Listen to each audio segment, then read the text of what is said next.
ओम श्री गणेशाय नमः। ओम श्री आशुतोषाय नमः। श्रावण मास महात्म में द्वादशी व्रत। अब मैं द्वादशी को विष्णु के पवित्रारोपण के बारे में बतलाता हूँ। देवी का पवित्रारोपण विधान तो मैं तुम्हें बतला चुका हूँ। अब तुम मुझसे दत्चित हो भगवान विष्णु के पवित्रारोपण के बारे में सुनो। मैं तुम्हें इसकी उत्तम एवं विशेष उपलब्धि कहूँगा। मैं तुम्हें यह भी बताऊंगा कि इसका अधिकारी कौन है। ब्राह्मण, क्षत्रिय, वैश्य और शूद्र आदि सभी वर्गों द्वारा श्रद्धा एवं भक्ति भाव से विष्णु भगवान का पवित्रारोपण करना आवश्यक है। नारियों एवं शूद्रों को केवल नाम मंत्र से हरि का जाप करना चाहिए। सतयुग में मणि, त्रेता युग में स्वर्ण, द्वापर में रेशमी, कलयुग में निर्माण केवल रुई से कहना चाहिए। जो सन्यासी हो गए हैं उन्हें केवल मानसिक पवित्रारोपण करना चाहिए। पवित्रों को रखने के लिए शुभ बांस पात्र और ढकने के लिए पवित्र कपड़ा लें और प्रभु के सामने उच्चारण करें। आपने क्रिया के लोप के लिए इसे ढका है। हे देव, मेरा कार्य निर्विघ्न समाप्त हो। हे नाथ, मुझ पर आपकी कृपा हो। हे प्रभु, आप ही मेरी गति हैं। हे जगतपति, मैं आपको इस पवित्र द्वासरा खुश करना चाहता हूँ। हे देवाधिदेव देव, आज से 1 वर्ष तक मुझसे उपवास नाशक काम, क्रोध व अन्य दुष्कर्म न हो पाए।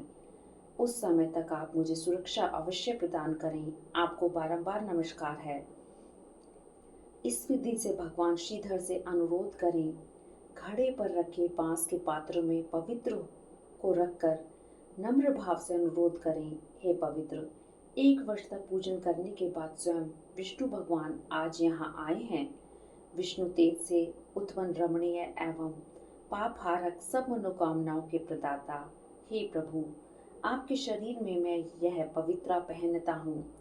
हे देवाधिदेव, हे मर्यादा पुरुषोत्तम, मैं आपको निमंत्रित करता हूँ। अब मैं आपकी अर्चना करता हूँ, आपका समीप्य चाहता हूँ। आपको बारंबार प्रणाम है। अतः हे प्रभु, आपके वास्ते मैं कल सुबह अवश्य इस पवित्र का अर्पण करूँगा। इसके पश्चात पुष्पांजलि अर्पण करूँगा। रात्रि जागरण भी करूँगा। एकादशी को अधिवासन के बाद द्वादशी को प्रातःकाल अर्चना करनी चाहिए। गंध, दुर्वा, चावल तथा हाथ में पवित्र को ग्रहण कर बोले, हे देवाधिदेव, आप यह पवित्रा स्वीकार करें। पवित्रा के लिए 1 साल तक पुत्र फलार्थ यह प्रार्थना करें, हे पवित्र, आप मुझे शुद्ध कर दें। आज तक मेरे द्वारा किए गए 100 पाप समूल नष्ट हो जाएं। आपकी पवित्रता के कारण मैं पाप मुक्त हो जाऊं। सुपुण्य टिक कर देने के लिए मूल मंत्र का आह्वान करें। तब नैवेद्य देना चाहिए तथा नीराजन तथा प्रार्थना करें। मूल मंत्र के द्वारा अग्नि के घृत प्रयास डालकर हवन करें तथा इसी मंत्र से ही विसर्जन करते हुए बोलें, हे पवित्र, आप 1 वर्ष तक मेरी अर्चना विधि अनुसार परिपूर्ण करें। हे पवित्रा, आप विसर्जित होकर विष्णु धाम पधारें। ऐसा बोलकर उसे ब्राह्मणों को दे दें या जल में प्रवाहित कर दें। हे सन्नत कुमार, मैंने तुम्हें संपूर्ण एकादशी व्रत कथा कह सुनाई है। उसमें मैंने तुमको विष्णु पवित्रारोपण विधि बतला दी है। अतः जो भी कोई श्रद्धावान अथवा व्रती यह पवित्रारोपण करता है वह इस लोक में अतुल धन संपदा का स्वामी होता है और अनंत सुख भोग कर मरणोपरांत सपरिवार वैकुंठ लोक को पाता है। हम 20वें अध्याय के पाठ श्रवण से भोग मोक्ष दोनों की प्राप्ति होती है। हरि ओम तत्सत। ओम नमो भगवते वासुदेवाय नमः। ओम नारायणाय नमः।